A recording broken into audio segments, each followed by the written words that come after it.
Recall from earlier in the week, we asked you to think about this particular setting where we have two learners that are trying to learn a 10th order polynomial with noise. And we're going to give the learner access to the information that the true target function is indeed a 10th order polynomial. We said that we had two learners, learner O, who chooses a hypothesis set that contains the actual target function. So H10 here, which is a univariate polynomial of 10th order, and a restrained learner which chooses H2. The idea behind H2 was that since you only have 15 data points here, we don't want to fit a 10th order polynomial because we think it might overfit. So we asked you to think about which one would do better, and the data set. So what's the answer? As you could probably guess from our labeling of the learners, you can see that the O learner really does overfit.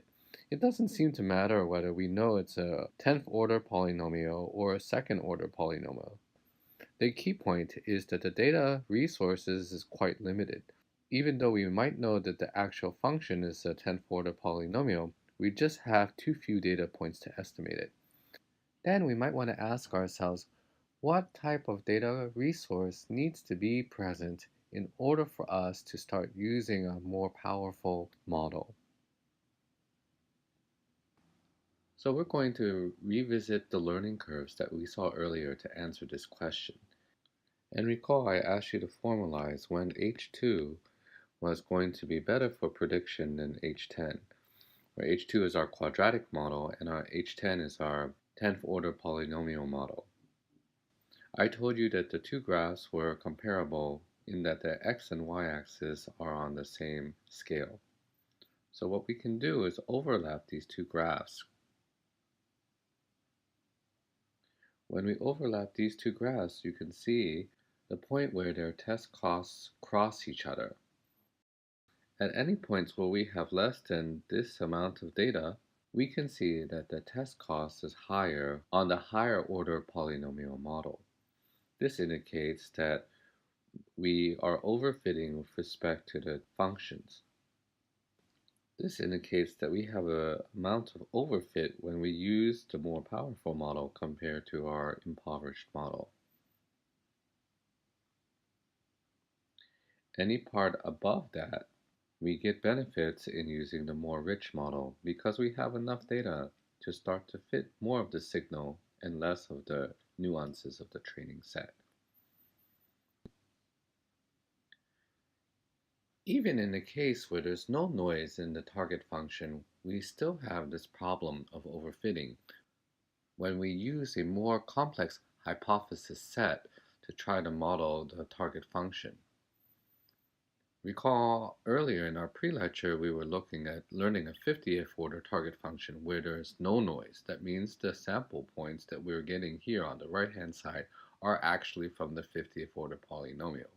We saw that was still a disaster because even though our H2 had a lot more errors with respect to the training data, our 10th order polynomial got very good results on the training data, but didn't generalize well to the test data.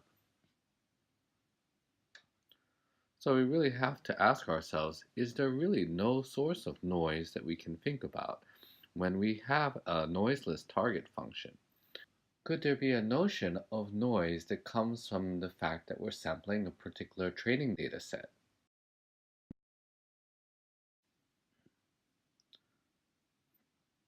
So we'd like to now do a detailed experiment to put everything on the same page here.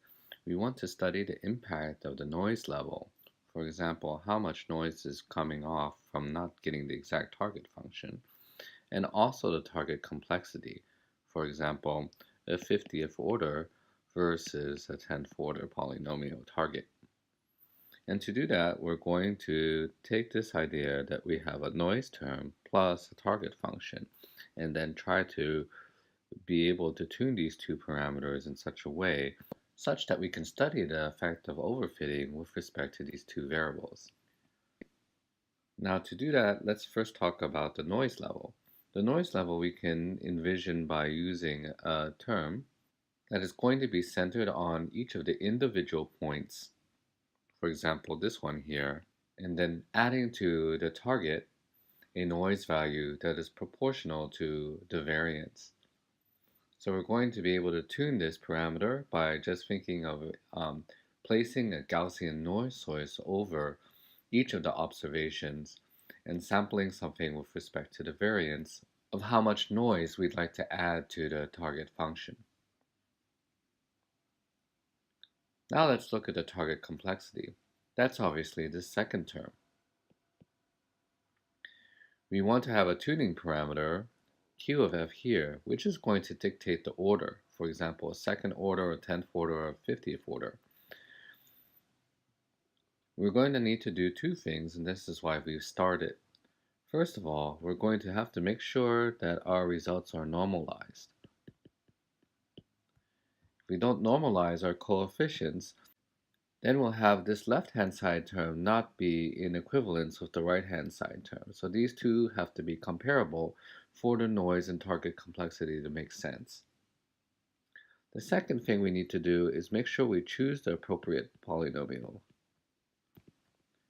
By this, what we mean is that certain polynomials are not going to be very fun to look at.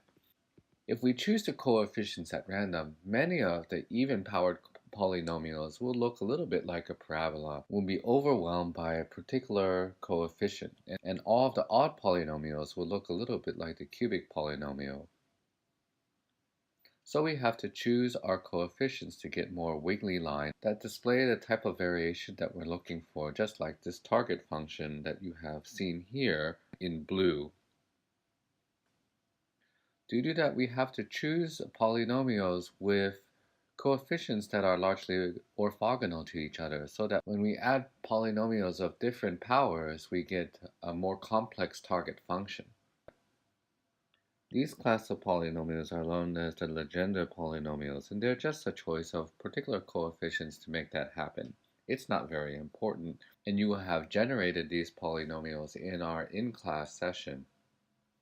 So now that we've understood both of these parameters, we have a noise level that's a Gaussian noise source of a certain magnitude that we can control, as well as a target complexity of polynomials obeying the Legendre polynomial sequence. We can look at how these two factors are going to influence overfitting when we move to a larger and larger data set size. So now that we have that, we're going to look again at our overfit measure that we introduced from the learning curves, where we're looking at the comparison of the test cost when we learn the best possible hypothesis from the set of H10 hypotheses and when we learn the best hypothesis from H2.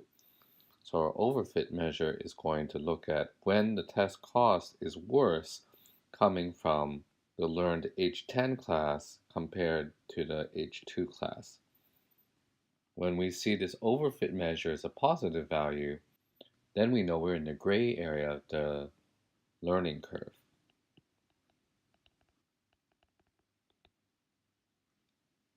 So with this elaborate setup, let's look at what happens when we look at this overfit measure of how badly the optimum H10 does compared to the optimum H2. I'm going to start off by taking a look at this measure on this scale over here, right?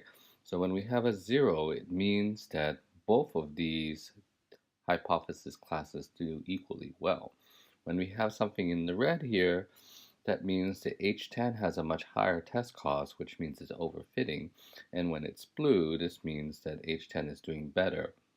And what we can see here is when we're looking at the noise level, when we increase the noise, basically going up here, we're getting more and more overfitting, right? Because the points are getting jiggled more and more with respect to their Y value. And so the signal is going to be washed out by the noise. And we're going to be fitting, no matter whether we choose H10 or H2, more of the noise because that's more of what's present. If you look at a particular part, for example, any part which transitions from blue to red, you can see what's going on. So let's say here at about 110 points, initially when the noise level is close to 0, we have sufficient information to embody the target function pretty well, and we don't overfit when we have a expressive hypothesis class. But as we get more and more noise, the amount of data points that we have is not sufficient to be able to wash it out. Remember, our noise source is a Gaussian noise source centered on the actual value, but with a variance of sigma squared. So on the average, when we have enough data points, the noise will wash out. We won't be able to fit the noise simply because we have so much data that we're only going to be able to fit the signal. So that's good. We can understand why this graph looks the way it does. It looks like quite a simple relation between noise and the number of data points that would cause overfitting. Now let's look at the rightmost graph. On this side, we're trying to control for the target complexity using the Legendre polynomials, whilst fixing the noise level to a constant. Here again, we're plotting overfitting with regard to the number of data points. We can see as the target complexity increases again on the y-axis that we get more and more overfitting. Here, because our complex hypothesis space is of H10, you can see its artifact over here. When the target complexity matches the complex class, we have a bifurcation between overfitting and underfitting. In this particular region, where the data points is quite distinct, we would have exactly enough points to fit the target function correctly. We see another horizontal line here where the target complexity is of H2. So in this case, after a certain number of data points, both H2 and H10 can correctly fit the target function, and there's no difference between their test values. So you can see in this case that both target complexity and noise level contributes to a certain type of noise. And let's try to characterize what those mean. We're going to call the left-hand side version of noise stochastic noise because it varies with respect to the observation. It's nothing that we can control. It's just an artifact of the noisy target. On the right-hand side, we'd like to coin this type of noise as a deterministic noise source. It has nothing to do with the actual target value, but more to do with the complexity class of the target function that we're trying to get. It represents the bias. As the target complexity increases, the capability of our hypothesis class for modeling it will eventually not be able to match the target function well. In these cases, when we have too few data points, we'll be fitting the artifacts of the particular data set sampled rather than the target function. So from this, we can conclude a couple things. First, as we've seen, as long as we're getting more data points and moving to the right part of the graph, on both graphs, overfitting decreases and we can use more and more expressive hypothesis sets. And when stochastic noise goes up along the y-axis on this plot, we have more overfitting. And similarly for deterministic noise, that is, when the target complexity of the function goes up, we'll also have problems modeling it if we're not given sufficient data points.